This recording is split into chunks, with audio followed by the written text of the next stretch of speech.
പരയുടെ ദ്വൈതതന്ത്രത്തിലേക്ക് ഏവർക്കും സ്വാഗതം. Cosmic microwave background radiation, അതായത് ഈ ആകാശത്തിൽ ഒരു പ്രകമ്പന അവസ്ഥ ഉണ്ടായി. ആകാശം പ്രകമ്പനം ചെയ്തു ആദ്യമായി. ആ പ്രകമ്പനത്തിന് ബിഗ് ബാങ് തിയറി എന്ന് പറയുന്നു. അതായത് ഒരു സ്ഫോടനത്തിലൂടെ ഈ പ്രപഞ്ചം സൃഷ്ടിക്കപ്പെട്ടു എന്നാണ്.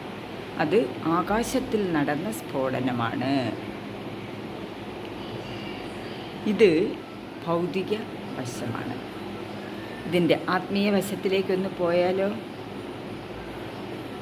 യോഗി കാരണത്തിൽ യോഗസ്ഥനായി കാരണമായി മാറിയിരിക്കുന്ന അവസ്ഥയിൽ യോഗിക്ക് അനുഭവ സിദ്ധമായി വരുന്ന കാര്യമാണ്. എന്താണ് പ്രപഞ്ചം, എങ്ങനെ ഉണ്ടായി? ചിദാകാശത്തിൽ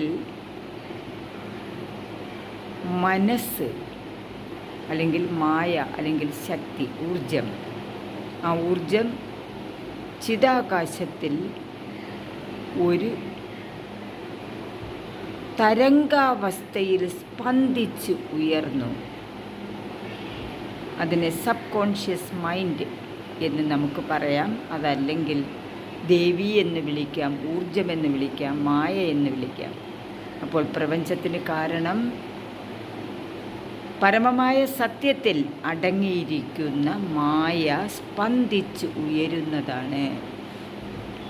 അത് ഒരു വൈബ്രേഷനോട് കൂടിയാണ്, ഒരു തരംഗാവസ്ഥയിലാണ്, അതൊരു സ്ഫോടനാവസ്ഥയിലാണ്.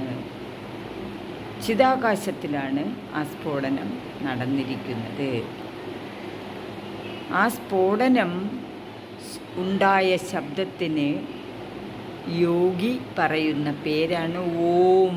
ഓംകാരം, ഓംകാരമാണ് ആ ഉ മാ എന്ന സ്ഫോടനാവസ്ഥ ആണ്, അല്ലെങ്കിൽ ഓം ആണ് ആദ്യമായി ബ്രഹ്മത്തിൽ നിന്നും മായ അല്ലെങ്കിൽ സബ് കോൺഷ്യസ് മൈൻഡ് സ്പന്ദിച്ച് ഉയർന്ന ധ്വനി. അതിനെ ശാസ്ത്രം ബിഗ് ബാങ് തിയറി എന്ന് പറയുന്നു. അത് ആകാശത്തിൽ ഒരു വൈബ്രേഷൻ ഉണ്ടായി, ആകാശത്തിൽ നിന്നും പ്രപഞ്ചം രൂപപ്പെട്ടു വന്നു. പക്ഷേ എന്താണ് വൈബ്രേഷന് കാരണമെന്ന് ഇന്നും ശാസ്ത്രം അന്വേഷിച്ചു കൊണ്ടിരിക്കുന്നു. എന്താണ് ഇവിടെ പൊട്ടിത്തെറിച്ചത്? യോഗിക്കറിയാം എന്താണ് പൊട്ടിത്തെറിച്ചത്. ബ്രഹ്മത്തിൽ നിന്നും ശക്തി, അല്ലെങ്കിൽ ആ ദേവി അല്ലെങ്കിൽ മായാശക്തി, അല്ലെങ്കിൽ ആ സബ് കോൺഷ്യസ് മൈൻഡ് ഓംകാരധ്വനി പുറപ്പെടുവിച്ചുകൊണ്ട് ആദ്യത്തെ സ്പന്ദനം ഇവിടെ ഉണ്ടാക്കിയതാണ്. അത് തരംഗങ്ങളായിട്ടായിരുന്നു. അതിനെയാണ് ഓം എന്ന് പറയുന്നത്. അപ്പോൾ രണ്ടും ഒന്ന് തന്നെ. ഇവർ ശാസ്ത്രം സത്യത്തിലെത്തിയിട്ടില്ല.